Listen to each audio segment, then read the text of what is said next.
আমরা যারা নামাজ পড়ি না, নামাজকে অবহেলা করি, আজকের ভিডিওটি তাদের জন্য। সবাই শেষ পর্যন্ত শুনে যাওয়ার অনুরোধ রইল। কৃষককে প্রশ্ন করা হলো, নামাজ পড়েছেন? কৃষক বলল, আমরা তো চাষা বসা মানুষ, দিনে আনি দিনেই খাই, আমাগো কি নামাজ পড়লে চলবো? নামাজ পড়লে কাজ করম কখন? চাকরিজীবীকে প্রশ্ন করা হলো, আপনি পড়েছেন নামাজ? চাকরিজীবী বলল, আমরা তো চাকরিজীবী মানুষ, পরের চাকরি করি, সময়ের আগে ডিউটিতে যেতে হয়, নয়তো কপালে থাকে বসের চোখ রাঙ্গানি, আমাদের নামাজের সুযোগ কোথায় বলেন? এক ব্যবসায়িককে প্রশ্ন করা হলো, আপনি নামাজ পড়েছেন? ব্যবসায়িক বলল, আমি তো ব্যবসা করি, মাত্রই দোকানটা খুলেছি, নামাজ তো পড়তেই হবে, এটা তো ভালো কাজ, কিন্তু দোকান রেখে নামাজে গেলে দোকান দেখবে কে বলেন? একটা ছোট ভাইকে প্রশ্ন করা হলো, তুমি কি করছো? সে বলল, আমি একজন ছাত্র, কলেজে পড়ি। তাকে প্রশ্ন করা হলো, নামাজটা পড়েছো তো? ছাত্র ভাই বলল, কি যে বলেন, পড়াশোনার যেই চাপ, নামাজ পড়ার সময় কই, তাছাড়া কাপড়টাও পাক পবিত্র নাই, কেমনে কি করি বলেন?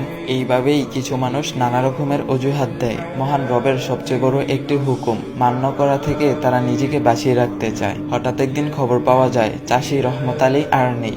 অফিসে যাচ্ছিলেন চাকরিজীবী ভাই আনোয়ার সাহেব, সময় মতো পৌঁছাতে চেয়েছিলেন, সময় তাকে সহায়তা করেনি। হঠাৎ একটি কঠিন অ্যাক্সিডেন্টে পঙ্গু হয়ে হাসপাতালে বেড়ে গেল নতুন একজন পেশেন্টের। পঙ্গু অবস্থায় কাটে আনোয়ার সাহেবের বাকি জীবন। ব্যবসায়ী মহাজন সাহেব দোকান করেই যার কাটতো সারা বেলা। ব্যবসার হিসাব কিতাব মিলাতে গিয়ে হঠাৎ করে একদিন দুপুর বেলা বুকের বাঁ পাশে উঠে গেল প্রচন্ড ব্যথা।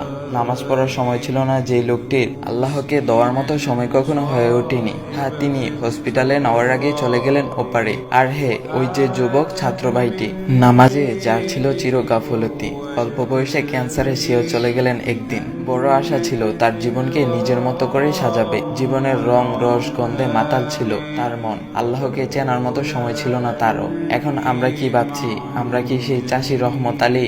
আমরা কি সেই চাকরিজীবী আনোয়ার সাহেব? আমরা কি সেই ব্যবসায়ী মহাজন? নাকি আমরা সেই ছাত্র ভাইটি? এতই তাড়াতাড়ি কি মারা যাব আমি? এখনো তো অনেক দেরি আছে। অথচ মৃত্যু প্রতিদিন আমাদের সামনে থেকে কাউকে না কাউকে নিয়ে যাচ্ছে। হ্যাঁ, যেতে হবে আমাকেও একদিন। রাসূল সাল্লাল্লাহু আলাইহি ওয়াসাল্লাম বলেছেন, বুদ্ধিমান তো হচ্ছে সেই ব্যক্তি যে তার ভুল ত্রুটি নিয়ে চিন্তা করে এবং মৃত্যুর পরবর্তী জীবনের জন্য ন্যায় আমল করে। অর্থাৎ বুদ্ধিমান হচ্ছে সেই ব্যক্তি যে কিনা নিজের দোষ ত্রুটি নিয়ে চিন্তা করে, গুনাহের জন্য অনুতপ্ত হয়, তওবা করে এবং মৃত্যুর পরবর্তী জীবন আখিরাতের জন্য ন্যায় আমল করে রাখে। হে প্রিয় ভাই ও বোন আমার, এখনো সময় আছে, খুব বেশি দেরি হয়ে যায়নি। এখনই ফিরে আসুন রবের দিকে, গুরুত্ব সহকারে নামাজ আদায় করুন এবং আল্লাহর হুকুমগুলো যথাযথভাবে পালন করুন। দেখবেন জীবনটা অনেক বেশি সুন্দর হয়ে গিয়েছে।